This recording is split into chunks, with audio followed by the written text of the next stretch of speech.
सर्वमंगल मांगले शिवे सर्वार्थ साधिके शरण्ये त्र्यंबके गौरी नारायणी नमस्तुते। ब्रह्म रूपे सदानंदे परमानंद स्वरूपिणी द्रुत सिद्धि प्रदे देवी नारायणी नमोस्तुते। शरणागत दीनार्थ परित्राण परायण सर्वस्याति हरे देवी नारायणी नमस्तुते। नमश्चंडिकाय नमः। माता दुर्गा सप्तशती भाषात देव्या कवचम महर्षि मार्कंडे जी बोले, हे पितामह, संसार में जो गुप्त हो और जो मनुष्यों की सब प्रकार से रक्षा करता हो और जो आपने किसी को आज तक बताया न हो वह कवच मुझे बताइए। श्री ब्रह्मा जी कहने लगे, अत्यंत गुप्त व सब प्राणियों की भलाई करने वाला कवच मुझसे सुनो। प्रथम शैल पुत्री, दूसरी ब्रह्मचारिणी, तीसरी चंद्रघंटा, चौथी कूष्मांडा, पांचवी स्कंद माता, छठी कात्यायनी, सातवीं कालरात्रि, आठवीं महागौरी, नवीं सिद्धिदात्री। यह देवी की 9 मूर्तियां और यह 9 दुर्गा कहलाती हैं। आग में जलता हुआ, रण में शत्रु से घिरा हुआ, विषम संकट में फंसा हुआ मनुष्य यदि दुर्गा के नाम का स्मरण करे तो उसको कभी भी हानि नहीं होती। रण में उसके लिए कुछ भी आपत्ति नहीं और न उसे किसी प्रकार का दुख या डर ही होता है।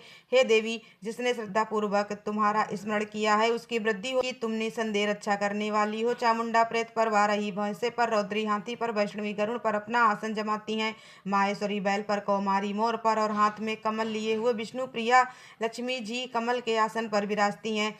बैल पर बैठी हुई ईश्वरी देवी ने श्वेत रूप धारण कर रखा है और सब प्रकार के आभूषणों से विभूषित ब्राह्मी देवी हंस पर बैठती हैं। और इस प्रकार ये सब देवियां सब प्रकार के योगों से युक्त और अनेक प्रकार के रत्न धारण किए हुए हैं।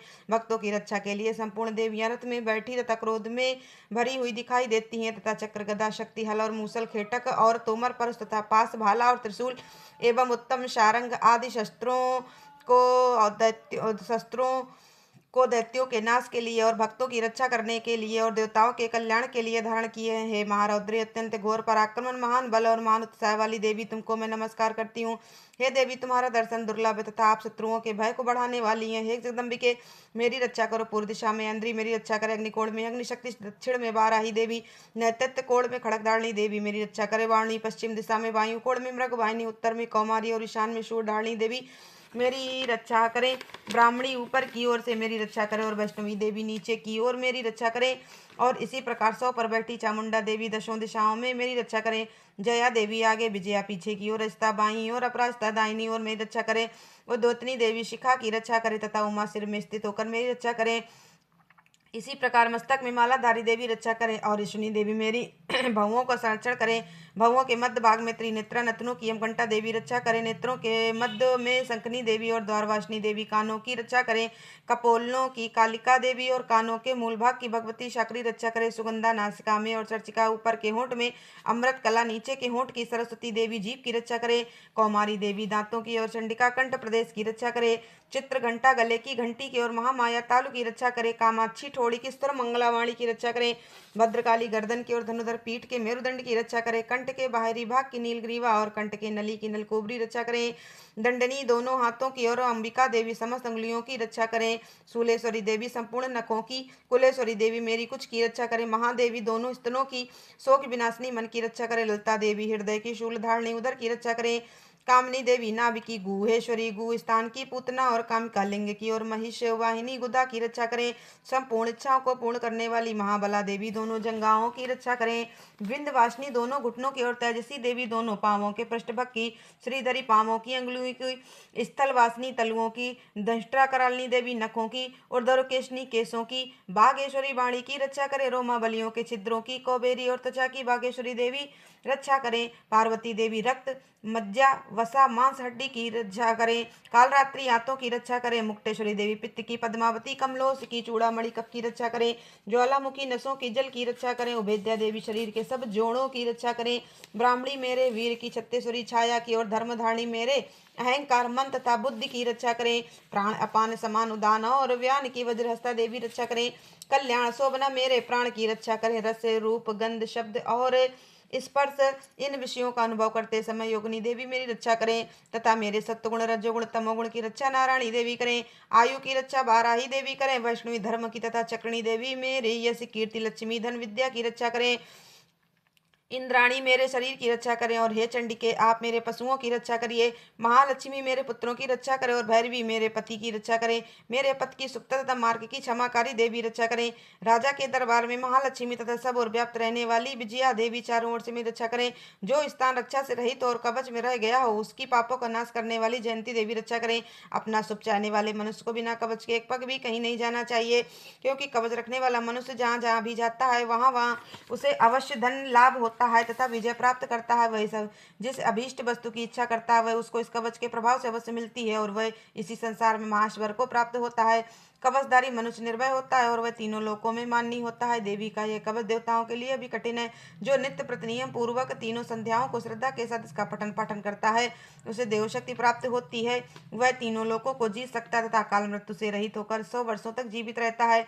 उसकी लूता, चर्मरोग, विस्फोटक आदि समस्त व्याधियां समूल नष्ट हो जाती हैं, और स्थावर जंगम तथा कृत्रिम विष दूर होकर उनका कोई असर नहीं होता है, तथा समस्त विचारक प्रयोग और इस तरह के जितने यंत्र मंत्र तंत्र इत्यादि होते हैं इस कवच के हृदय में धारण कर लेने पर नष्ट हो जाते हैं। इसके अतिरिक्त पृथ्वी पर विचरने वाले भूचर, नभचर, जलचर प्राणी, उपदेश मात्र से सिद्ध होने वाले निम्न कोटि के देवता, जन्म के साथ प्रकट होने वाले देवता, कुल देवता, कंठमाला आदि डाकनी साकनी, अंतरिक्ष में विचरने वाली अत्यंत बलवती भयानक डाकनियां, ग्रह, भूत, यक्ष, गंधर्व, राक्षस, ब्रह्म राक्षस, वैताल, कुष्मांड और भैरव आदि अनिष्ट कारक देवता भी उस मनुष्य को जिसने की अपने हृदय में यह कवच धारण किया हुआ है देखते ही भाग जाते हैं। इस कवच के धारण करने से मान और तेज बढ़ता है। जो मनुष्य इस कवच का पाठ करके इसके बाद उसके पश्चात सप्तशती चंडी का पाठ करता है उसका यश जगत में विख्यात होता है।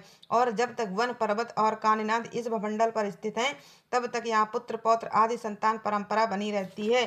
फिर देहांत होने पर ऐसा मनुष्य परम पद को प्राप्त होता है जो देवताओं के लिए भी कठिन है, और अंत में सुंदर रूप को धारण करके भगवान शंकर के साथ आनंद करता हुआ परम मोक्ष को प्राप्त होता है। अथ अर्गला स्तोत्रम। मार्कंडे जी कहते हैं, जयंती मंगला काली, भद्रकाली, कपालिनी, दुर्गा, क्षमा, शिवा, धात्री, स्वाहा और सदा इन नामों से प्रसिद्ध देवी मैं तुम्हें नमस्कार करती हूँ। हे देवी तुम्हारी जय हो। प्राणियों के संपूर्ण दुख हरने वाली तथा सब में व्याप्त रहने वाली देवी तुम्हारी जय हो। काल रात्रि तुम्हें नमस्कार है। मधु और कैटभ दैत्य का वध करने वाली, ब्रह्मा को वरदान देने वाली देवी तुम्हें नमस्कार है। तुम मुझे रूप दो, जय दो, यश दो और काम क्रोध शत्रुओं का नाश करो। महिषासुर का वध नाश करने वाली तथा भक्तों को सुख देने वाली देवी तुम्हें नमस्कार है। तुम मुझे सुंदर स्वरूप दो, विजय दो और मेरे शत्रुओं को नष्ट करो। हे रक्त बीज का वध करने वाली, हे चंड मुंड को नाश करने वाली, तुम मुझे रूप दो, जय दो, यश दो और काम क्रोधा शत्रुओं का नाश करो। हे शुंभ निशुंभ और धूम्राक्ष राक्षस का मर्दन करने वाली देवी, मुझको स्वरूप दो, विजय दो, यश दो और मेरे शत्रुओं का नाश करो। हे पूजित युगल चरण वाली देवी, हे संपूर्ण सौभाग्य प्रदान करने वाली देवी, तुम मुझे रूप दो, जय दो, यश दो और काम क्रोधा शत्रुओं का नाश करो। हे देवी तुम्हारे रूप और चरित्र अमित हैं, तुम सब शत्रुओं का नाश करने वाली हो। मुझे रूप, जय, यश दो और काम वाली चंडी के इस संसार में जो भक्ति से तुम्हारा पूजन करते हैं उनको तुम रूप तथा विजय और यश दो तथा उनके शत्रुओं का नाश करो। रोगों का नाश करने वाली चंडिके, जो भक्ति पूर्वक तुम्हारी पूजा करते हैं उन्हें रूप दो, जय दो, यश दो और उनके काम क्रोधा शत्रुओं का नाश करो। हे चंडिके संसार में जो भक्ति से तुम्हारी पूजा करते हैं उनको तुम रूप, विजय और यश दो तथा उनके शत्रुओं का नाश करो। हे देवी मुझे सौभाग्य दो, आरोग्य दो, परम सुख दो, रूप दो, जय दो, यश दो और मेरे काम क्रोधा शत्रुओं का नाश करो। हे देवी जो मुझसे बैर रखते हैं उनका नाश करो और मुझे अधिक बल प्रदान कर रूप, जय, यश दो और मेरे शत्रुओं का संहार करो। हे देवी मेरा कल्याण करो और मुझे उत्तम संपत्ति प्रदान करो। रूप, जय, यश दो और काम क्रोधा शत्रुओं का नाश करो। हे देवता तथा राक्षसों के मुकुट रत्नों से स्पर्श किए हुए चरणों वाली देवी, हे अंबिके मुझे स्वरूप दो, विजय तथा यश दो और मेरे शत्रुओं का नाश करो। और हे देवी अपने भक्तों का विद्वान, कीर्तिवान, लक्ष्मीवान बनाओ और उन्हें रूप दो, जय दो, यश दो और उनके शत्रुओं का नाश करो। हे प्रचंड दैत्यों के अभिमान का नाश करने वाली चंडिके, मुझे शरणागत को रूप दो, जय दो, यश दो और शत्रुओं का नाश करो। हे चार भुजाओं वाली, हे ब्रह्मा द्वारा प्रशंसित परमेश्वरी, मुझे रूप दो, जय दो, यश दो और मेरे काम क्रोधा शत्रुओं का नष्ट करो। निरंतर भक्ति से भगवान विष्णु से सदा स्तुति की हुई है अंबिके, मुझे रूप, यश, जय दो और मेरे शत्रुओं को नष्ट करो। हिमाचल कन्या पार्वती के भगवान शंकर से स्तुति की हुई है परमेश्वरी, मुझे रूप, जय, यश दो और मेरे शत्रुओं का नाश करो। इंद्राणी के पति इंद्र के द्वारा सद्भाव से पूजित होने वाली परमेश्वरी, मुझे तुम रूप दो, जय दो, यश दो और काम क्रोधा शत्रुओं को नष्ट करो। प्रचंड भुदंड से दैत्यों के घमंड को नष्ट करने वाली, मुझे रूप दो, जय दो, यश दो, मेरे शत्रुओं का नाश करो। हे देवी तुम अपने भक्तों को सदा असीम आनंद देती हो, मुझे रूप, जय, यश दो और मेरे काम क्रोधा शत्रुओं को नष्ट करो। हे देवी मेरे इच्छानुसार चलने वाले सुंदर पुरुष मुझे प्रदान करो जो कि संसार सागर को उतारने वाले तथा उत्तम कुल में उत्पन्न हुए हों। जो मनुष्य पहले इस स्तोत्र का पाठ करता है फिर सप्तशती रूपी महास्तोत्र का पाठ करता है वह सप्तशती संख्या के समान श्रेष्ठ फल को प्राप्त होता है और उसके साथ ही उसे प्रचुर धन भी प्राप्त होता है। अत कीलक स्तोत्रम।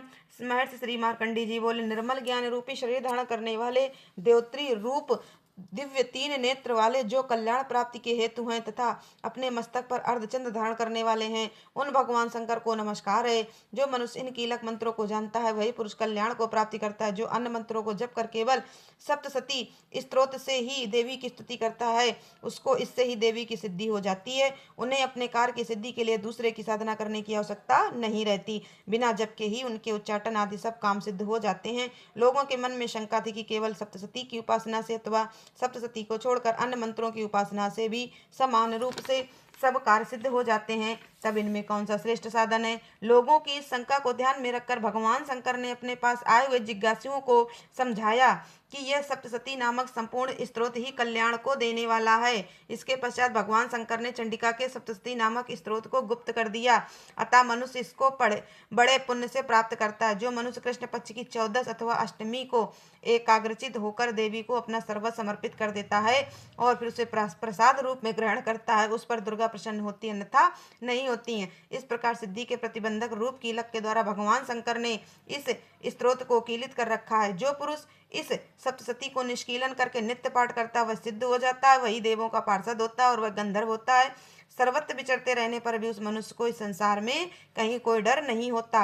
यह आप मृत्यु के वश में नहीं पड़ता और मरकर मोक्ष की प्राप्ति हो जाती है। किंतु इस कीलक की विधि को जानकर ही सप्तशती का पाठ करना चाहिए। जो ऐसा नहीं करता वह नष्ट हो जाता है। कीलन और निष्कीलन संबंधी जानकारी के पश्चात ही यह स्तोत्र निर्दोष होता है और विद्वान पुरुष इस निर्दोष स्तोत्र का ही पाठ आरंभ करते हैं। स्त्रियों में जो कुछ सौभाग्य आदि दिखाई देता है वह सब इस पाठ की ही कृपा है। इसलिए इस कल्याणकारी स्तोत्र का सदा पाठ करना चाहिए। इस स्तोत्र का समय समय पाठ करने से भी स्वर फल की प्राप्ति होती है, इसलिए उच्च स्वर से ही इसका पाठ आरंभ करना चाहिए। जिस देवी के प्रसाद से ऐश्वर्य, सौभाग्य, आरोग्य, संपत्ति, शत्रुनाश तथा परम मोक्ष की प्राप्ति होती है, उस देवी की स्तुति मनुष्य को अवश्य करनी चाहिए। इति कीलक स्तोत्रम समाप्त। 7वां अध्याय, चंड और मुंड का वध।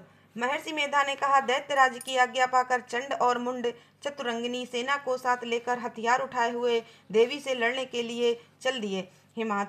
हिमालय पर्वत पर पहुंचकर उन्होंने मुस्कुराती हुई देवी जो सिंह पर बैठी हुई थी देखा। जब असुर उनको पकड़ने के लिए तलवारें लेकर उनकी ओर बढ़े तब अंबिका को उन पर बड़ा क्रोध आया और मारे क्रोध के उनका मुख काला पड़ गया, उनकी भ्रकुटियां चढ़ गईं और उनके ललाट में से अत्यंत भयंकर तथा अत्यंत विस्तृत मुख वाली लाल आंखों वाली काली प्रकट हुई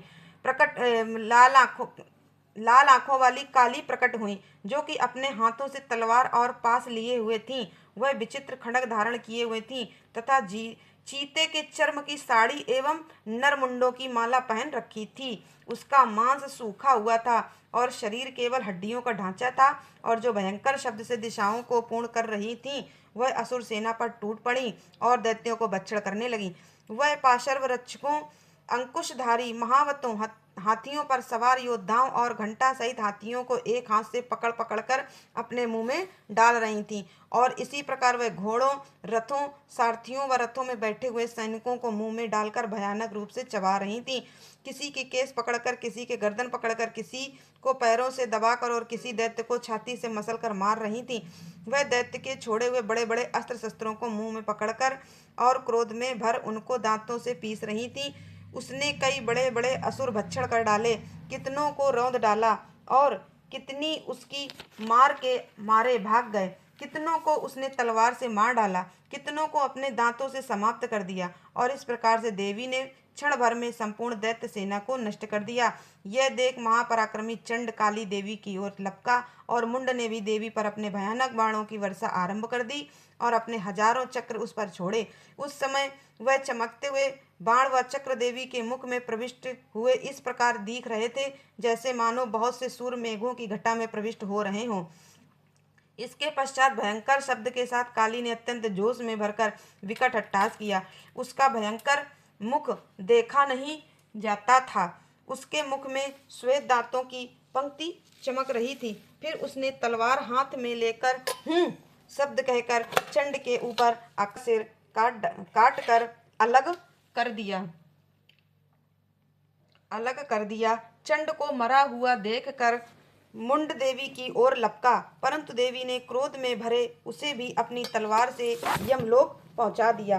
चंड और मुंड को मरा हुआ देखकर उसकी बाकी बची हुई सेना वहां से भाग गई। इसके पश्चात काली चंड और मुंड के कटे हुए सिरों को लेकर चंडिका के पास गई और प्रचंड हट्टहास के साथ कहने लगी, हे देवी, चंड और मुंड 2 महादैत्यों को मारकर तुम्हारी भेंट कर दिया है। अब शुंभ और निशुंभ का तुमको स्वयं वध करना है। महर्षि मेधा ने कहा, वहां लाए हुए चंड और मुंड के सिरों को देखकर कल्याणमयी चंडी ने काली से मधुर वाणी में कहा, हे देवी, तुम चूंकि चंड और मुंड को मेरे पास लेकर आई हो, अतः संसार में चामुंडा के नाम से तुम्हारी ख्याति होगी। जय हो मैया की जय, दुर्गे मैया की जय।